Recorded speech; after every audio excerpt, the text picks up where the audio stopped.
After sitting out the entire 2021 season due to his ACL injury, Mitchell looks back on where he was a little over a year ago and takes a moment to reflect where he is today. A year ago today, I was probably in bed with my leg up. It was probably throbbing. It was probably as big as one of these pillows. It was huge. It was crazy. But to think that I've come this far, it's amazing. Because I will be honest with you, I didn't know what my future looked like in football. I was scared. I'd heard, I have a couple teammates actually who've come back from ACL injuries, but this was my second season ending. So my first was back in 2017. I had a pretty bad back injury. And at this point I was like, I want to play with my kids one day, I want to have a normal life. So I was worried. But like I said, to think about where I've come, it's a blessing. It's honestly a blessing. And I say this a lot. This is probably like the third or fourth time I've said it, but if you would have asked me maybe a month before the UF game, I don't know if I would have confidently told you that I'd be playing. So to think that I had a couple receptions and a decent amount of yards in that game, and then went on to record a couple touchdowns in the next 1 or 2 games, it's a blessing. He explained that the comeback was not solely a physical recovery process, but also a mental one, as he first needed to make a present decision which would eventually impact his future life. Mitchell also shared the support he had and the steps he took towards recovery. One, I had to make my mind up that I was going to go all out and try it out. Because at first, like I said, I was worried. I didn't know what I was going to do. But once I made my mind that I was going to go and try to finish out that last season, I kind of just researched. I looked up people in the past who have done it. I've heard of stories of people doing it in like 5 months, which I knew I wasn't going to try. I was going to give it as much time as I wanted to. But I found some Instagram page of some guy who's like a world-renowned knee recovery specialist. I followed him. I subscribed to his program. I did whatever I could to get back to at least close to what I was before. So yeah, just research. The daily thing was kind of strengthening the VMO. That's the stabilizing muscle of your knee, I guess. Yeah. And so I just did what I could to try to make that match the other side. Range of motion, that was tough, and it's still tough even to this day.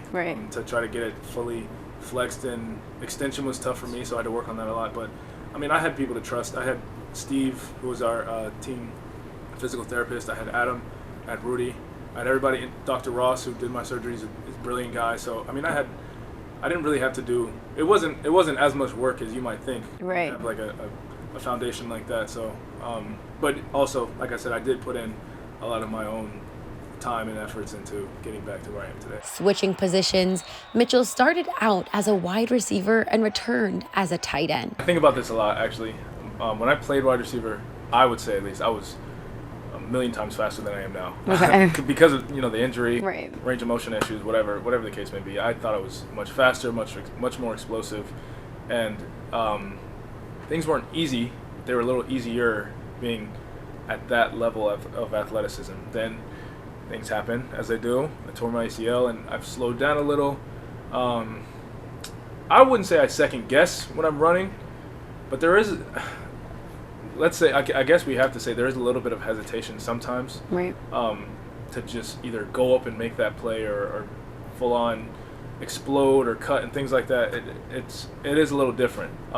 So that is different. And then I don't know if you asked me, but when it comes to the positions themselves, it's like a whole different world. Wide receivers, you're running all day, you're almost like a track star, and then tight end, you gotta think. You have to think, because you're playing both on the line of scrimmage with those big guys in there, reading fronts and things like that.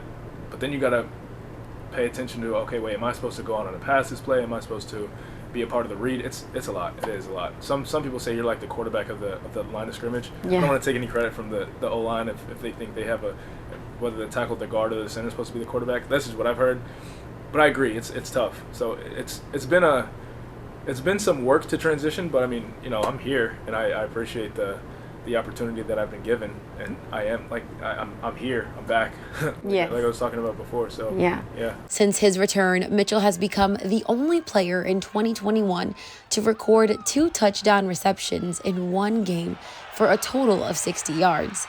Never forgetting the initial feeling of his very first touchdown back in the Owls' first game of the season against the University of Florida. It was good to be back. That's all I was thinking. Like I'm really back. I'm back. It's good. I'm back here. And honestly, when the play was called, I knew what was coming. We hadn't run that play yet, and it was one that just I kind of knew it was going to get me open. And so I kind of got excited even before they snapped the ball. I was jittery. Yeah. I caught it and just ran in there, looked up in the stands, see who was watching. I saw one of my old teammates and actually pointed at him.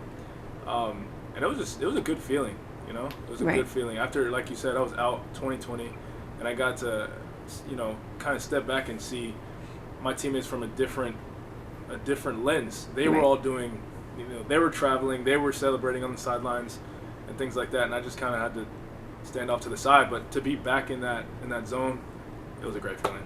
Maintaining one sound, the FAU football team uses the term band of brothers to describe their tight team dynamic. I don't want to say it's a good thing, but I have teammates who have torn their ACLs before, and they've done this whole thing, this whole process. And, unlike some teams that I've heard, they're not very connected. It's kind of, you come to practice, you come to meetings, and you're kind of just like by yourself, to yourself. The opposite. I'm painting the picture of the opposite of Band of Brothers. Right. I can't imagine how it would be, because it was. I don't wish this on anybody. This process, the whole knee recovery, knee surgery thing. It's pretty tough. I won't lie. But I had people like Amon, like Tyreek Tisdale, who would always tell me, "It's gonna be okay. I know it feels so weird right now. Your knee feels crazy. The pain is probably worse than a lot of things you felt before. Maybe who knows, but." They let me know it'll get better, and it did, and it still is, and it still I can see it progressing still. So that kind of took my mind off of the hardships. No journey is entirely complete without the fundamentals and foundation it was built upon. This happens to be true for the 4-year veteran. The influence this program has had on Mitchell goes unnoticed. I've had the privilege to be playing with some really great athletes. So one in particular I'm gonna mention is Jamie. Since you talked about how long I've been here, and Jamie, who got here a little after me. This is James Pierre. He plays on the Steelers now. He actually just got a game-winning pick. Wow. This weekend or something like that. Wow. People like him. People like Shelton Lewis. People like his name is slipping my mind right now, but a lot of like cornerbacks, defensive players who were just on top of their game, especially when I was developing. That's the kind of thing that I needed. Okay. Developing as a college athlete, because you're coming from high school, the level of play is nothing like college. Right. High school, especially if even the decent guys are some of the best in the area, but then you come to college and everyone was the best from their area. Exactly. It's almost like an all-star game or something like that. But you kind of have to. I had to adjust, and they helped me do that, and I had to stay on my game, because if I didn't play up to the level, I was gonna get left behind. If he could leave a token of advice to athletes all over, of all levels, Mitchell says this. First things first, listen to your body. I don't want you to those athletes that are out there, that are recovering from an injury, I don't want you to just go just because other people have, because you don't want to play this game half in, half out. So make that decision for yourself whether or not you're going to go forward. And if you do, go forward, go all in, and pray for the best, expect the worst, and I don't know, just try not to worry too much. Like I said, that'll make you kind of play to a level that you don't really want to be playing at, especially in college, high school, any football at all. You want to be all in.